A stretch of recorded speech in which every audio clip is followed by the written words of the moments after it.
Hello दोस्तों, स्वागत है आपका मेरे इस चैनल पर। मैं हूं डॉक्टर मयंक राजगौड़, आपका होस्ट।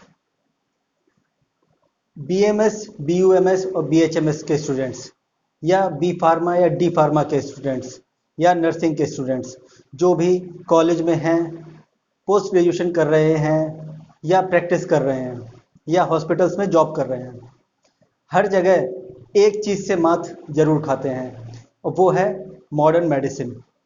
जी हाँ, मॉडर्न मेडिसिन से ये लोग हमेशा मात खा जाते हैं और लोगों की अपेक्षा।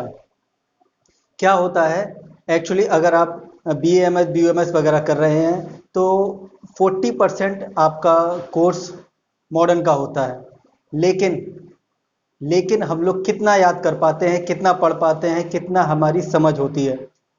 10%, 5%, 15%, इससे ज़्यादा नहीं। कारण क्या है उसका?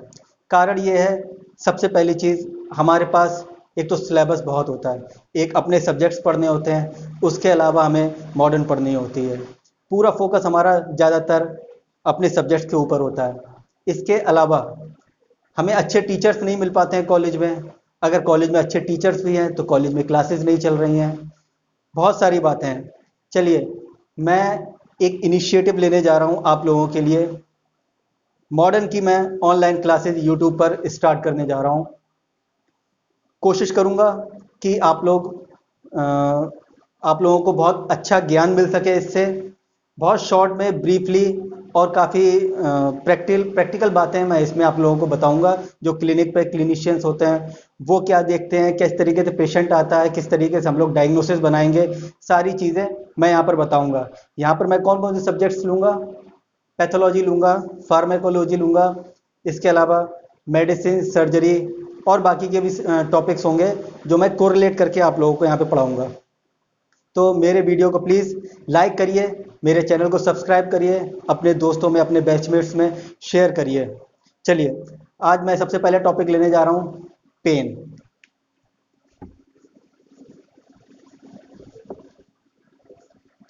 पेन क्या होता है?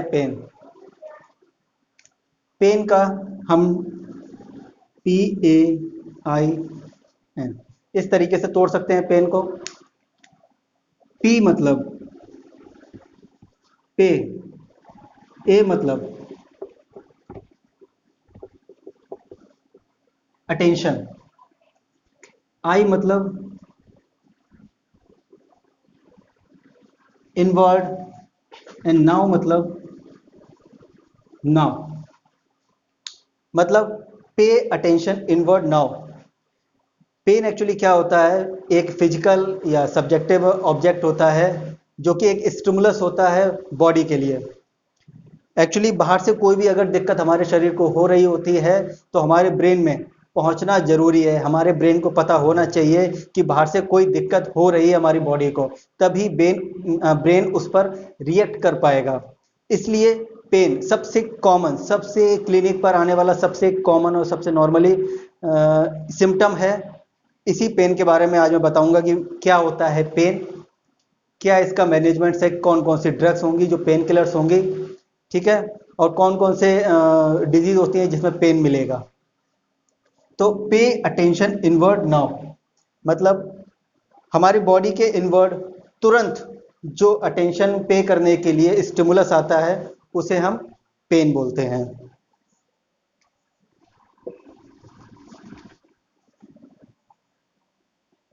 अब पेन जानते तो आप लोग सभी लोग हैं। चलिए, इसकी ग्रेडिंग करते हैं कि पेन किस लेवल का होता है। हम लोग कैसे बताएंगे कि कितना पेशेंट को कितना हो रहा है?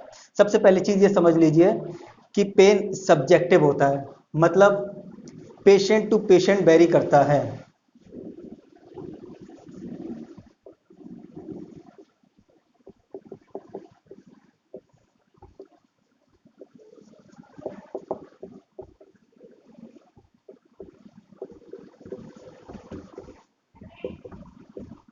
पेशेंट टू पेशेंट वेरी करता है। अब इसका मतलब क्या है?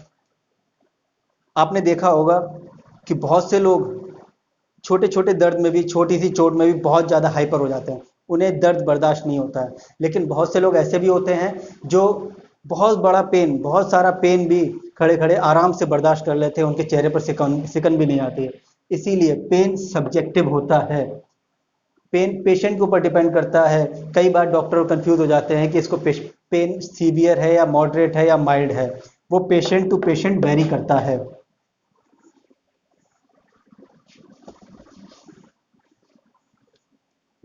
अब इसके बाद पेन के टाइप्स क्या होते हैं। पेन के टाइप्स, ये चीज जो मैं बताने जा रहा हूं ये बुक्स में भी आपको कहीं नहीं मिलेगी। नंबर एक,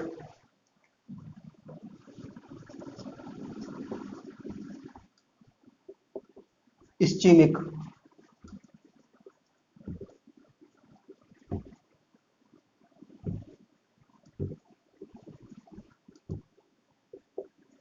नंबर दो, नॉन इस्चीमिक। इस्चीमिया क्या होता है? बॉडी के किसी ऑर्गन में अगर ब्लड की सप्लाई में कोई अवरोध उत्पन्न हो जाता है, ब्लड की सप्लाई अगर हैम्पर होती है, तो वहां वहां की सेल्स क्राई करती हैं। उस क्राई की वजह से जो पेन होता है वो होता है इस्चेमिक। जैसे होता है इस्चीमिया, आपने नाम सुना होगा, इस्चीमिया होता है, इस्चेमिक हार्ट डिजीज होता है, तो वैसे ही इस्चीमिक पेन होता है। इसके अलावा और जितनी तरीके का पेन होता है उसे हम नॉन इस्चेमिक में रखेंगे। ब्लड की सप्लाई अगर कम हो रही है, उसकी वजह से अगर कोई सेंसेशन मिल रहा है, स्टिमुलस मिल रहा है, तो वो पेन आएगा इस्चेमिक में। और जो इसके अलावा जितने भी तरीके के पेन होंगे वो आएंगे नॉन इस्चेमिक में।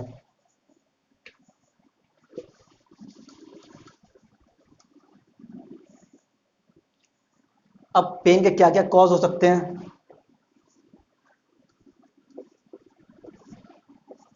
कॉज, इंजरी हो सकती है, कोई चोट लग जाए उसकी वजह से भी हो सकता है। इसके अलावा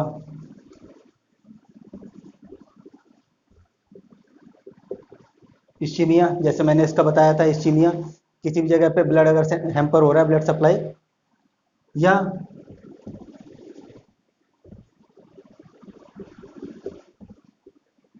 इन्फेक्शन भी हो सकता है। बहुत सारे ऐसे इन्फेक्शन होते हैं जिसकी वजह से पेन होता है। इसके अलावा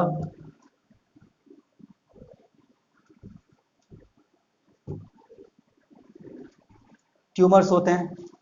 एक ऑर्गन में अगर कोई ट्यूमर हो गया है तो वो दूसरे ऑर्गन को प्रेस करेगा, उसकी वजह से भी पेन हो सकता है। तो ये सारे कॉजेज होते हैं पेन के।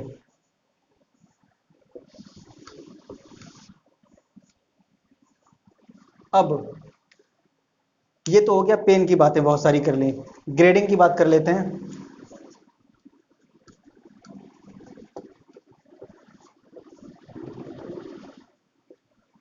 ग्रेडिंग की बात कर लेते हैं। ग्रेडिंग का तात्पर्य ये है कि इससे हमें पता चल जाएगा कि पेन की सीवियरिटी क्या है, पेन माइल्ड है, मॉडरेट है, सीवियर है, या पेन है नहीं। तो सबसे पहले 0, 1, 2, 3 और 4, ये चार तरीके का हम इसमें डिवाइड कर सकते हैं। 0 का मतलब है नो पेन, मतलब अगर किसी को पेन नहीं है तो उसकी ग्रेडिंग होगी 0। नंबर 1,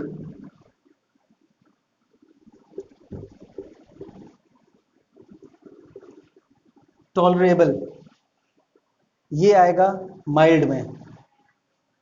टॉलरेबल का मतलब होता है आराम से पेशेंट सहन कर रहा है, पेशेंट को कोई दिक्कत नहीं, छोटा मोटा कट है, पेशेंट को कोई दिक्कत नहीं, पेशेंट अपना डे टू डे के वर्क सारे डीड्स कर रहा है, काम कर रहा है अपने सारे, उसको कोई फर्क नहीं पड़ रहा है, उसके चेहरे पर सिकन भी नहीं है। नंबर 2, इसमें आएगा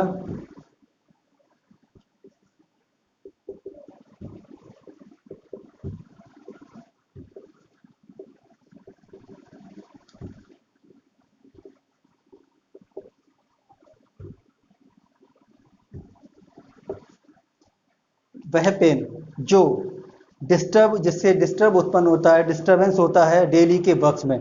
हल्का फुल्का जैसे पेन होता है, आदमी का चेहरा थोड़ा सा डल हो जाएगा, काम तो वो कर रहा होगा अपने रोजमर्रा के, लेकिन उसको दिक्कत हो रही होगी, काम करने में थोड़ी बहुत दिक्कतें आ रही होंगी, उसके चेहरे पर भी थोड़ा सा सिकन होगी, चेहरे पर, माथे पर, ब्रोज में, आपके आईब्रोज पे ये झुर्रियां भी पड़ रही होंगी।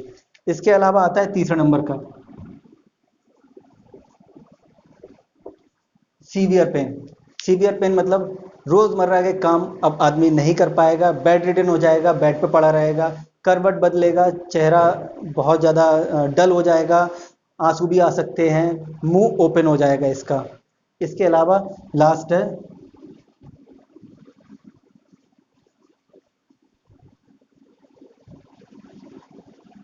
वेरी सीवियर पेन, मतलब पेशेंट को इतना ज़्यादा पेन हो रहा होगा कि वो फेंट हो सकता है, या वो बिल्कुल भी हिल डुल नहीं सकता है। इस तरीके का पेन जो बहुत ज़्यादा सीवियर होगा उसे हम फोर्थ ग्रेडिंग में रखेंगे।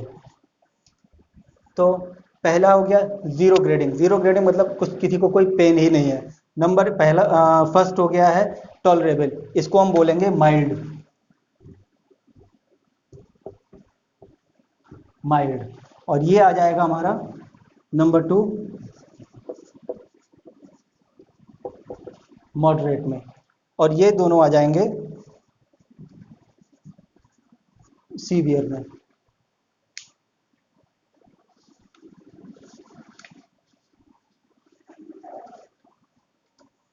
इसके बाद अ, अब आता है पेन कैसे स्टिमुलस मिलता है और स्टिमुलस कैसे पहुंचता है ब्रेन में। सबसे पहले देखिए, कोई भी इंजरी होती है, कोई भी चोट लगती है, जहां भी पेन का स्टिमुलस मिला है वहां से नर्व्स के थ्रू ब्रेन में पहुंचेगा। तो कौन कौन से स्टेप्स हैं वो आप देख लीजिए।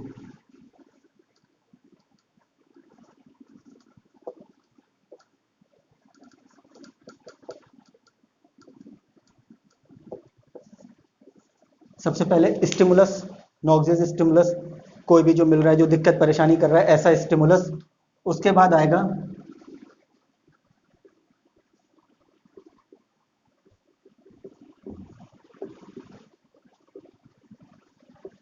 नर्व एंडिक्स तक पहुंचेगा वो पेन।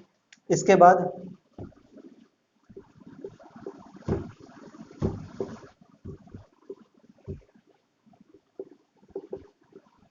नर्व कंडक्शन होगा, पहले पेन स्टिमुलेट हुआ, उसके बाद नर्व एंडिंग्स तक पहुंचा, अब नर्व एंडिंग से पूरी नर्व में पहुंचेगा, उसके बाद पहुंचेगा ब्रेन और स्पाइनल कॉर्ड, ब्रेन में पहुंचेगा या स्पाइनल कॉर्ड में पहुंचेगा। अब यहां से स्टार्ट होता है पेन का मैनेजमेंट। अब हम पेन को कैसे कंट्रोल कर सकते हैं?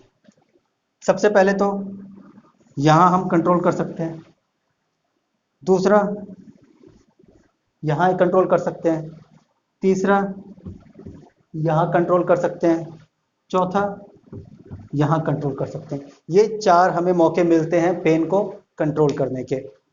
सबसे पहला नॉक्सियस स्टिमुलस, मतलब जो स्टिमुलस मिल रहा है अगर उस स्टिमुलस को होने ही ना दें तो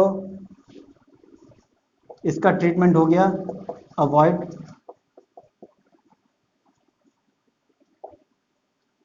अवॉइड स्टिमुलस। ठीक है, चलिए अवॉइड स्टिमुलस। अब यहाँ अब एक्चुअली क्या होता है, जब कोई भी स्टिमुलस मिलता है तो प्रोस्टाग्लैंडिन्स रिलीज होते हैं। प्रोस्टाग्लैंडिन्स, प्रोस्टाग्लैंडिन एक प्रोटीन होता है जो कोई भी ऐसा ऑर्गन होता है जहाँ पे अगर पेन होता है, कोई चोट लगती है, कोई इंजरी होती है, उसकी वजह से ये ब्लड में एक तरीके से न्यूरोट्रांसमीटर समझ लीजिए इसको, जो नर्व्स तक या ब्रेन तक इसको इसका कंडक्शन करते हैं पेन का, कि उस जगह पे एक तरीके से ट्रांसमीटर समझ लीजिए इसको। तो प्रोस्टाग्लैंडिन्स के थ्रू ही नर्व्स को पता चलता है कि हाँ पेन हो रहा है। ये प्रोटीन्स होते हैं, ब्लड में पाए जाते हैं, ये तभी जनरेट होते हैं जब कहीं भी स्टिमुलस मिलता है पेन का। अब यहां हम कैसे रोक सकते हैं नर्व एंडिंग्स पर? अगर हम इसको ब्लॉक कर दें, प्रोस्टाग्लैंडिन्स को ही बनने से रोक दें, तो कौन कौन सी ड्रग्स होते हैं जो प्रोस्टाग्लैंडिन्स को बनने से रोकती हैं? प्रोस्टाग्लैंडिन इनहिबिटर्स कौन कौन से होते हैं?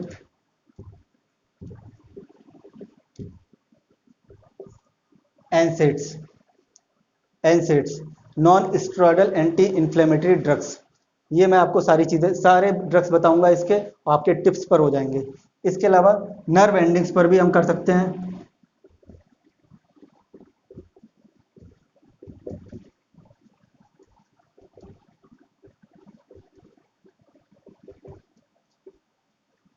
इन दो जगह पे अगर हमें रोकना है तो वो पार्ट आ जाता है एनेस्थीसिया में।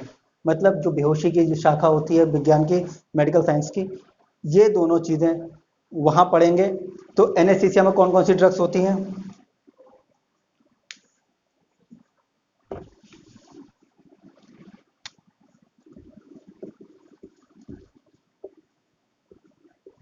एग्जाम्पल के लिए मैं बता दे रहा हूँ आपको, जाइलोकेन, प्रोपोफॉल, इसके अलावा सुकॉल, ईटीसी। बहुत सारे ड्रग्स होती हैं जो आपने इनके नाम भी सुने होंगे, जो एनेस्थीसिया का काम करती हैं। बहुत सारी ड्रग्स है। जब एनेस्थीसिया का टॉपिक आएगा मैं आपको वहाँ अच्छे से बताऊंगा। अब इसके बाद ब्रेन और स्पाइनल कॉर्ड में हम कैसे कर सकते हैं? इसके दो तरीके हैं।